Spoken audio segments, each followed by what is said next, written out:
Chair. So according to the utilization of the confidential and intelligence funds submitted by the COA to us, no, so we have here surveillance and monitoring. Sabihin ko lang, Madam Chair, no, yung purchase of information out of 125 million confidential funds in 2022, purchase of information 14 million, payment of reward 10 million, rental and other incidental expenses relative to the maintenance of safe houses 16 million, purchase of supplies 35 million, provision of medical and food aid 40 million, payment of incentives or traveling relative to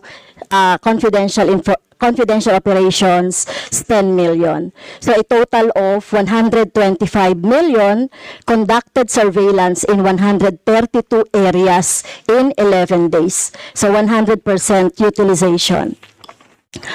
Madam Chair, I have also here a report about the notice of disallowance. According to the notice of disallowance, the COA disallowed 73,287,000 out of 125 million confidential funds used by the OVP in 2022. So this is 58.63% of the 125 million.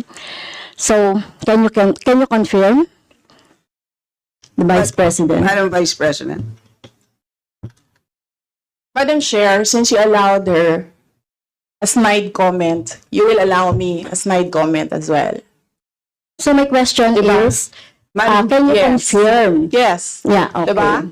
Okay. Yes, Madam Chair. So Before you proceed, may I remind both our guests and our resource You should have reminded persons her when she said the refrain line, diba? I called your attention, Madam Chair. You did not recognize me. So, ngayon, sasabihin ko na, if you allowed her that, you allowed me a snide comment as well. I don't recall hearing a snide comment, Madam Vice President. Ang snide comment, that's a matter of judgment. So please proceed Secretariat, Madam Chair, I would like the Secretariat to repeat the first 3 lines of the comments. Well, point of order, Madam Chair. Point of order, Madam Chair, kasi parang... So let's please proceed with the answer. Point of order, Madam Madam Chair, kasi parang siya yung nagpe-preside eh. Yes, that's right. Kasi inutusan Madam mo Vice yung President. secretariat natin sa Committee on Appropriation. Yes. Alam mo, So, ano, order, diba? So, please. okay, Yes, thank you, Madam Madam Vice Chair. President, please proceed with the response. There's a question. Please proceed with the response. Madam Chair, I do not understand bakit a person convicted of child abuse is still sitting in a seat. Point of Of the order, House of Madam Chair. Ito yung sinasabi Representatives. natin na dinadivert ang usapan sa ating budget hearing. Kung nagawa po niya yan sa Senado, Madam Chair, dapat hindi natin yan pahintulutan dito sa Kamara. You allowed her a snide comment and then you will not allow Please wait a to be snide recognized. comment? Excuse me, our members and our guests. I warn you. Please wait Don't to go be into this rabbit hole. Please wait to be acknowledged before you speak. Okay, so at this point, Honorable Manuel. Yes, Madam Chair, again, it's another point of order kasi kapag may mga deliberation tayo, we should stick to the topic. Hindi pwede, Madam Chair, na dinadivert natin yung usapan para hindi natin sagutin yung tanong ng mga mambabatas natin. This is actually the best opportunity, formal proceedings, nakikita po ng publiko para malaman anong sagot ng Vice Presidente. So hindi po natin napapayagan ang ganong mga argumento na hindi naman tumutumbok dun sa topic natin. So, Madam Vice Chair, President, there's I will a make this question. easy for Please- you. Please make Sige, ma'am. your responses direct to the point. Sige, ma'am. I will make this easy for you. What rules are we using for this budget hearing? We have our rules Yes, ma'am. adopted by the Committee on Appropriations. Right, okay. We searched for that rule. So, we only found the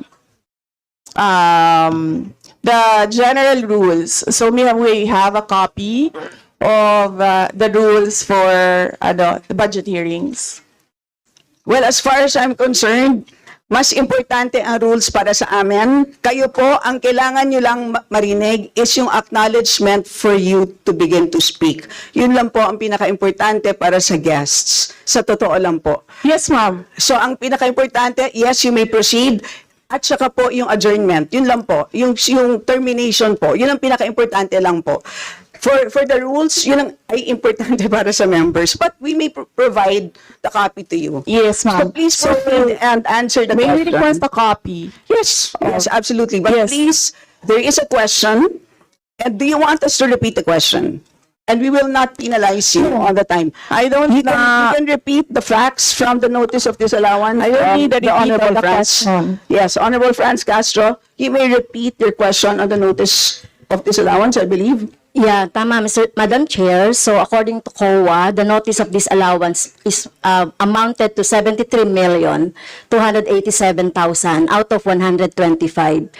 At ito po, Madam Chair, yung mga breakdown ng mga disallowed na mga na mga purchases. So reward payment of 10 million, payment of rewards, various goods, 34.857 million, payment of rewards, medicines, 24.93 million, tables, chairs, desks, computer and printers, 3.5 million. So, ang question, Madam Chair, so yung letter A, B, and C, so nakita naman natin nandoon yung sa joint circular. How about yung ito, no? How about yung mga tables, chairs, desktop, computer, na umabot po ito sa 3.5 million. So, pwede bang maipaliwanag kung bakit ito pinurchase, Madam Chair? Madam Vice President. Madam Chair, I still request for the rules of the budget hearings. Okay, Vice President. gusto mo sagutin ko, ma'am. Yes, Madam. This is a hearing of the budget of 2025. Nasaan dito ang confidential funds? Yung tanong niya, Madam confidential Chair. funds. Nasaan dito? Honorable Madam Franz, Chair, you may ito yung proceed. continuing, continuing questions pa natin noong 2024, during the last budgets. Hindi na ipaliwanag itong 125 million na alam naman natin na wala ito sa budget ng 2022. So, ito, Madam Chair, sa rule naman natin, lahat dito tinatanong no? So, according to the budget, whether it is in the past, kasi nakikita natin yung utilization noong mga budget, kahit na yung past years, ay pwede nating busisiin dito, Madam Chair. Tama ba ako, Madam Chair?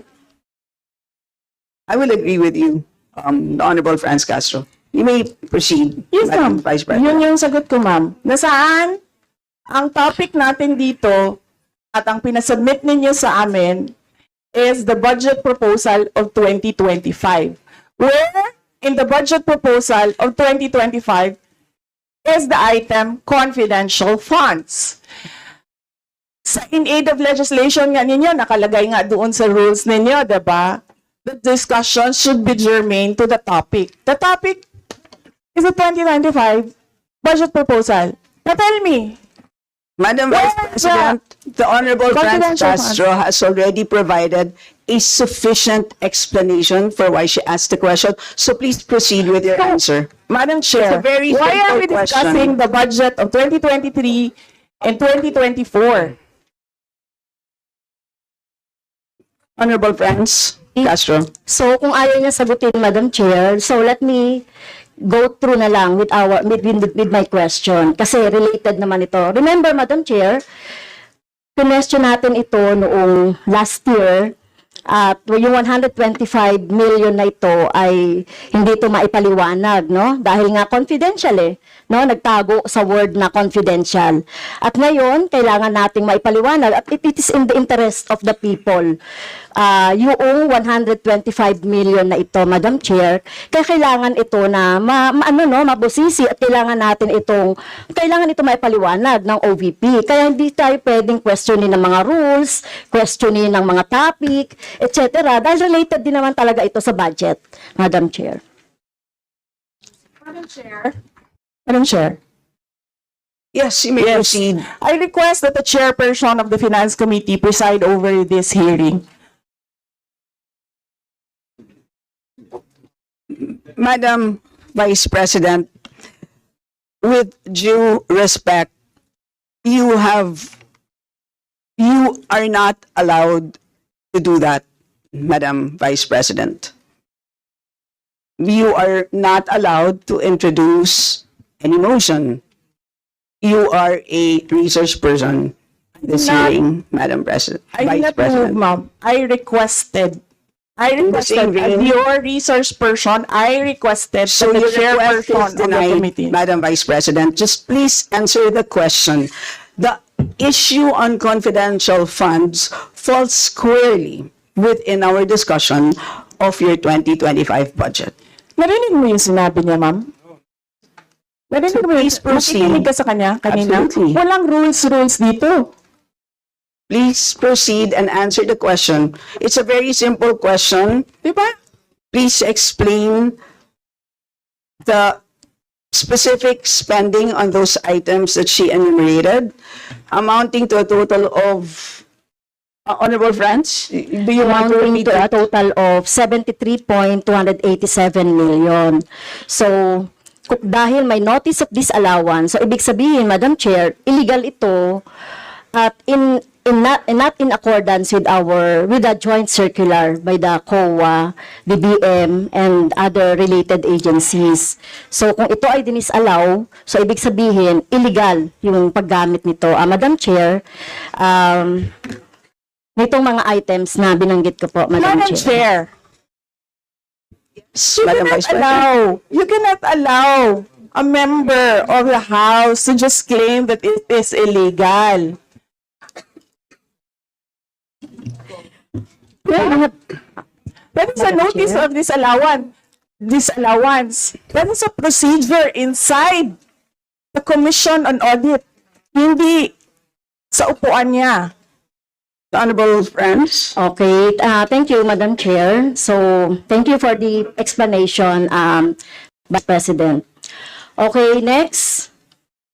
According to accomplishment report of OVP, it spent 10 million for payment of reward. So, Madam Chair, in 11 days, ilang tao kaya at magkano kada tao ang reward? In fact, COA disallowed the whole amount spent by OVP for payment of reward. Hindi ba, Madam Chair, questionable ito?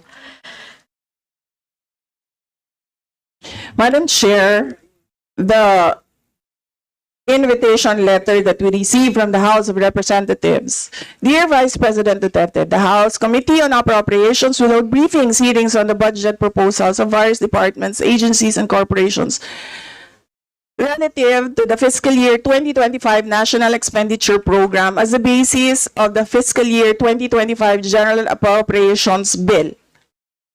Nasaan? Sa presentation ko kanina, ang haba. Ang confidential funds. Honorable Friends Castro.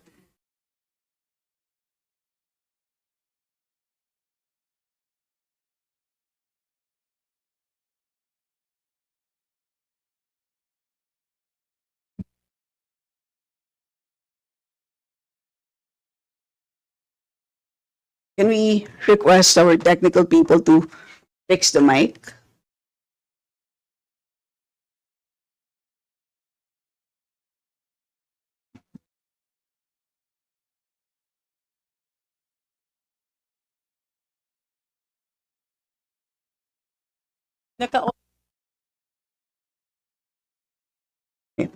Can everybody check their mics and make sure that they're switched off para maka-switch on yung si Franz?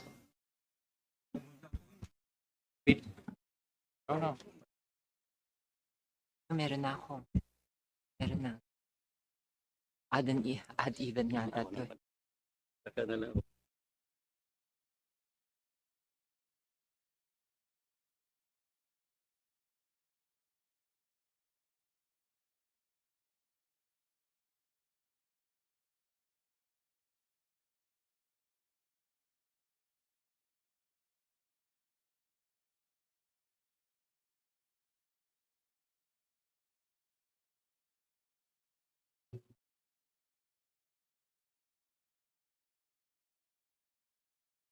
Madam Chair, point of order lang ulit, Madam Chair. Kasi kailangan lang nating ma-establish. I would assume hindi naman po pinanganak kahapon ng ating resource person. Practice po natin sa Madam House Chair, that is a bago slight po- remark. na para po tayo ay makapagtalakay ng budget na pinopropose para sa susunod na fiscal year, chine-check natin paano din gumagastos yung mga ahensya even in the current year and in the past year. Also, Madam Chair, Section 162, Rulings as Precedents, rulings on questions raised by members shall form part of the parliamentary practice of the House. At practice po natin since time immemorial na hindi lang po ang proposed budget yung tinatalakay. Kasi yung performance ay dapat bahagi din ng discussion. Yun lang, Madam Chair. Noted. Honorable friends, could you kindly check if your mic works? Okay, thank you, Madam Chair. So, so yun po, no, yung sinasabi natin kanina, yung payment ng reward, the resource person can answer this. Questionable, tingin ko ay questionable ito. Okay? So, next, according to the accomplishment report, isa sa pinaggamitan ng OVP ng confidential funds ay yung provision of medical and food aid. This is not allowed under the Joint Circular number 2015-01 dahil kailan pa naging confidential fund ang pagbibigay ng ayuda. Or kung ito naman ay ginamit sa mga ginamit na tao o informant in 11 days. So paano kaya ginamit itong 14 million na ito, no, para sa medical and food aid in 11 days, Madam Chair? So yun yung tanong ko. Kung hindi ito ginamit doon sa mga aids, medical aid or food aid, pero paano kaya, Madam Chair, ginamit itong 40 million na ito as a medical and food aid ng ilang tao in 11 days? So, yun po yung tanong natin, Madam Chair. Madam Vice President. Madam Chair, the subject of this hearing is the OVP 2025 budget proposal. We do not have an item of confidential funds in the OVP budget proposal. Honorable friends. So, may I continue, Madam Chair? Isa sa bumubukol na confidential fund ng OBP noong 2022 ay nasabi ko na, Madam Chair, yung medical and food aid at saka yung mga purchase of supplies. According to the accomplishment report, the OBP spent 40 million now for medical and food aid in 11 days. So, ang ibig sabihin nito, Madam Chair, konting math, pumapatak na 3.64 million kada araw ang gastos, no, para sa food and medical aid. So hindi natin maintindihan, Madam Chair, paano ito ginastos in 11 days, no? 3.64 million kada araw dito sa item na ito. Madam Vice Do you want to President. comment? Madam Vice President. I did not call you, ma'am. It was Representative Arroyo who called you. The chair would like to remind both the resource persons and the members to please wait to be acknowledged before you speak. Yes, ma'am. So, Tinawag you mo mean, ako. yes, For what, ma'am? to respond. So any comment, Madam Chair, dun sa sinabi natin based dun sa accomplishment report? So kung gagamitan natin ng konting math, 3.64 million kada araw ang gastos para sa medical and food for 11 days. For how many people ba ito? Madam Chair, the topic and the invitation of the House of Representatives to the Office of the Vice President for this hearing is the 2025 budget proposal. There is no confidential funds in the 2025 budget proposal. For the information of the body, the letter that we sent, our Madam Vice President, reads as follows. In the second paragraph, we noted the following topics to be discussed.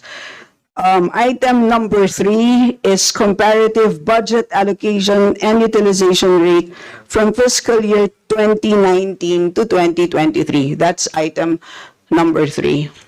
So I can provide you copies of the letter. So clearly, confidential funds spent in 2022 falls squarely within that. So yes, Honorable Francie, may proceed. Yes, Madam Chair. So, mukhang hindi na tayo sasagutin ng hindi na ako sasagutin ng ating Vice President. So, sa bawat sagot kasi na ganyan ng ating Vice President, for the record, since ayaw magpaliwanag ang VP, so ibig sabihin nito, yung paggastos ng 125 million ay na pera ng taong bayan ay hindi maipaliwanag. So, yun lang, Madam Chair. Kaya hinihiling natin sa Vice President o OVP na kailangan na maipaliwanag itong mga sinasabing item dito. Anyway, Madam Chair, sa kanila naman ang galing, no, yung utilization at confidential and intelligence fund. And of course, ito lang naman ang hawak ko din dito, yung notice of disallowance. Kaya gusto talaga nating maintindihan, Madam Chair, kung ang notice of disallowance ay, so syempre, papaliwanag pa nila yan, kung paano, di ba? So, kailangan malaman din ng taong bayan na sila yung nagbibigay ng pondo para sa operations ng OVP at lahat ng mga agency. At kailangan yung maipaliwanag. So, hindi pwede yung ganyan na yung tactics na ganyan na parang parang sorry for the pusit, na kapag nasusukol na ang pusit ay nagaano ng maitim na tinta. So, ayaw natin ng ganun, Madam Chair, kasi yung atin namang pinag-uusapan dito ay budget. No? So, wag naman mag-ugaling pusit ang Office of the Vice President. Madam Chair, may I point of information only, Madam Chair? May I? Madam Chair, No, sorry, wait. Before you, I'd like to, before we proceed to the next person on the list, I believe that our former President, Gloria Macapagal-Arroyo, would like to interject. Observation made in relation to the point of order, because in the beginning, it was settled that the issue would be the 2025 budget. And in all our hearings, to what I recall, when we want to question something about performance, we question the 2024 budget, not the 2023 budget. What is being questioned now is the 2023 budget, which was discussed very extensively last year. And that is the reason why the House removed the confidential funds. So that issue has already been, to my mind, for purposes of the budget hearing, laid to rest. So that's my observation, Madam Chair. We note that, Madam former President, but of course we know that yung pong pondo ng 2023 ay of course pwede pa rin maging continuing appropriation hanggang 2024. So in the same way, 2022 pwede maging continuing pa rin 2023. At alam din po natin, last year pinagdebatihan po natin ng matindi itong 2022 confidential funds, and in fact, we left a homework for the COA. Sinabi natin sa kanila na kailangan nilang tapusin ang audit by November, I believe mid-November of last year. And since then, hindi na natin alam kung ano nangyari. So that's the reason for why tinatalakay natin ito. And it's a big amount of money. I believe we owe it to the people to understand what happened. Of course, tinanggal na natin noong 2024. Gusto natin malaman, tama ba yung ginawa natin? Kasi baka naman nagkamali tayo. So, I think it's worth assessing what we did in 2024 in order to know what to do in 2025. So with that, let's proceed with our next Madam Chair, interpreter. may I? Is this just a point of order? Not a point of order, but We will I'm only, just we will, you may wish want to to be a be, rejoinder of what you may wish to be, unless it's a point of order, you may wish to be listed. I can put you here, sir. parliamentary inquiry, Madam Chair. Yes, you may Parliamentary inquiry. proceed. May I ask if the resource person is required to answer a question that is related to a commission on audit notice of disallowance when she already said she's not going to answer. Also, the notice of disallowance is addressed to the office of the Vice President. And just to make it clear, a notice of disallowance is not a judgment.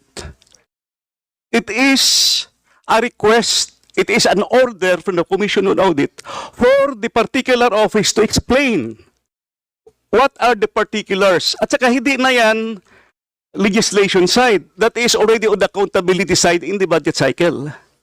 So, my parliamentary inquiry, Madam Chair, is that nagsabi na nga siya na hindi siya sasagot and it is related to the COA notice of disallowance.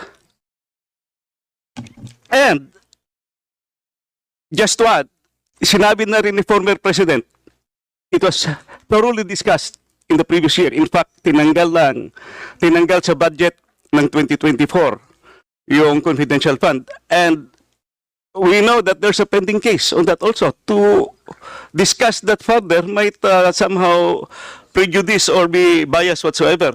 So, yun lang po, Madam Chair. All right, salamat. On your inquiry, the only requirement is to provide a direct response on the question. Meaning to say, a response that is directly related to the question. Meaning to say, kung may question at ayaw niyo pong sagutin niyo ng diretsahan na hindi po ako sasagot dun sa tanong. Ang problema po kasi, ang response ay naging hindi related dun sa tanong. Halimbawa, may tanong, ang sagot ay paglalarawan doon sa nagtanong. So, hindi naman yon klaro na hindi yon directly related dun sa tanong. Kaya, yun po, I think it's a reasonable ask. If there's a question, you may or may not answer. You're not compelled. But you just please say, I do not wish to answer.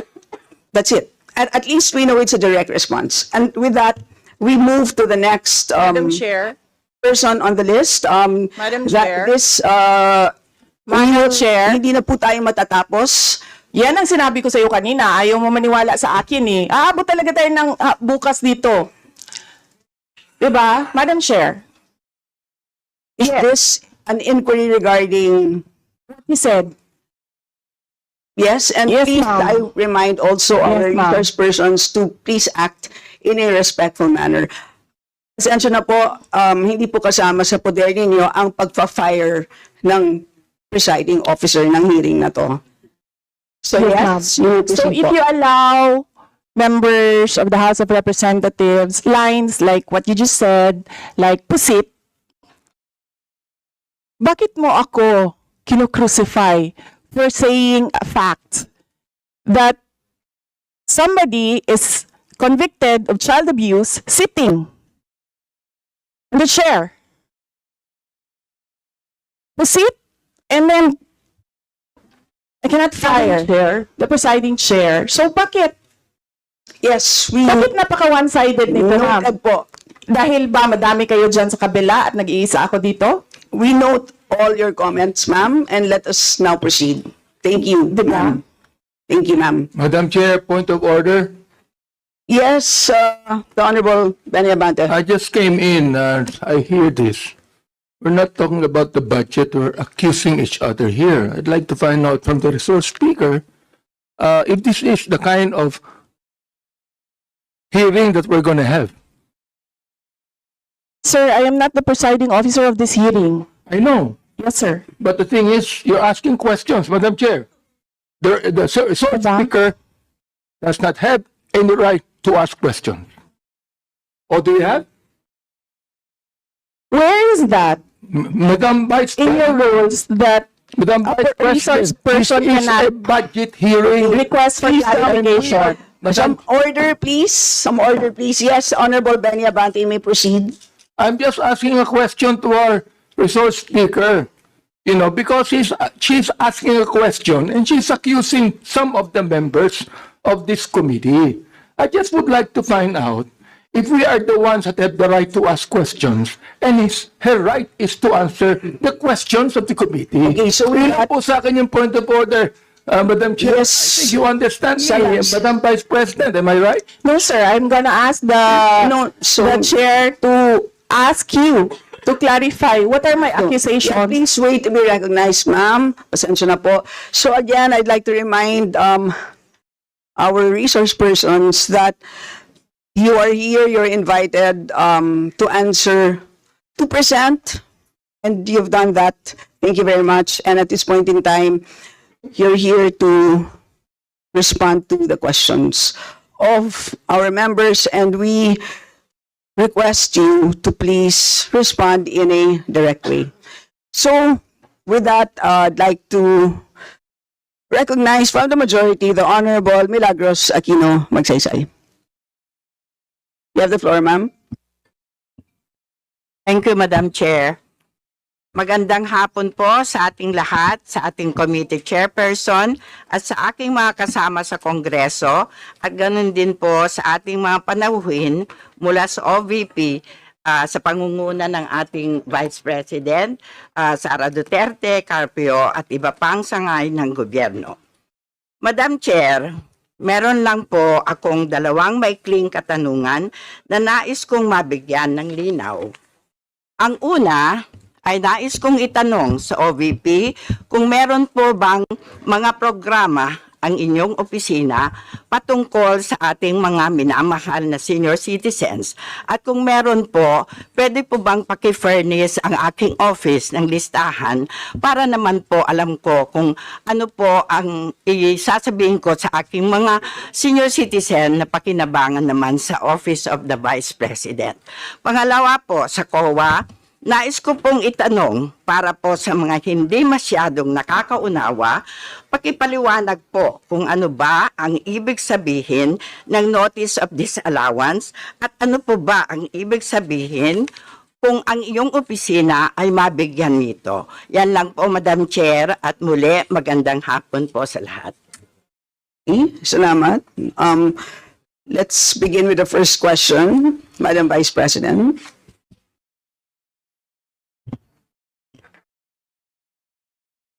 Madam Chair, we do not distinguish for the recipients of our projects. Senior citizens can readily avail of the medical and burial assistance, the magnegosyo taday, and other projects of the OVP, including the kalusugan food trucks during calamities and the libreng sakay. So, ma'am, hindi po kami nag-exclude ng mga senior citizens. Welcome po sila lahat sa mga projects ng Office of the Vice President. Salamat, Madam Vice President. So, pwede kong sabihin sa aking mga senior citizens na pwede silang mag-avail ng medical assistance and financial assistance. Yes, ma'am, of course. And then we do have the senior citizen express lane, ma'am, for senior citizens Thank you. sa aming mga opisina. Your second question, ma'am, is the notice of Madam disallowance. Vice President, I believe that was addressed to Sa the ko COA. po inano yung question. So, Okay. which means the chair recognizes our Assistant Commissioner Alexander Oliano, sir. Madam Chair, good afternoon. Ang notice of disallowance po ay, ang ibig sabihin niya, hindi pwede yung expenditure kasi either irregular, unnecessary, excessive, extravagant, or unconscionable. Pero hindi po nangangahulugan na pagka may notice of disallowance ay yun na yung final kasi meron pa pong appeal process sa commission. Hanggang hindi po na-resolve ng commission proper yan, doon po masasabi talaga na yung ground ng notice of disallowance ay tama. Pero meron pa rin pong karapatan ng persons liable na mag-apila sa Supreme Court po. Ang final determination po doon sa notice of disallowance ng Supreme Court. So, ibig sabihin po nito, kung may notice of disallowance po, ay ibig sabihin hindi tama yung paggastos ng pondo. Ganun po ba yon? Yun po yung naging evaluation ng auditor na nag-audit po ng Okay. transaction. Salamat po. That's all, Madam Chair. Thank you very much. Salamat. Next to interpolate from the minority, we have the Honorable Arlene Process. Thank you, Madam Chair. Madam Chair, first of all, Madam Chair, I would like to ask that it be stricken from the record yung talks about issues related to the case of Congresswoman Franz Castro because it is not related in the budget hearing. Madam Chair. Honorable Process, could you please introduce the appropriate motion? Yes, Madam Chair, I move that it be stricken off the record the issues pertaining or related to the case of Honorable Franz Castro, which was said by the resource person. Madam Chair. Okay. Is there an objection? Hearing none, the same is Objection, approved. Madam Chair. What is the objection? Objection is it is a fact that there was a conviction. Period, Madam Chair. And Yes, Madam Honorable Chair, I believe it is not related to the briefing and it is being appealed right now. So Madam Chair, wala po tayo sa disposisyon para pag-usapan yun dito. And Madam Chair, ang hinihiling ko lang ay tanggalin yun sa record, Madam Chair. And it is very, I think it is reasonable to ask that of the committee, Madam Chair. right? Given that there is an objection, we divide house. Before we divide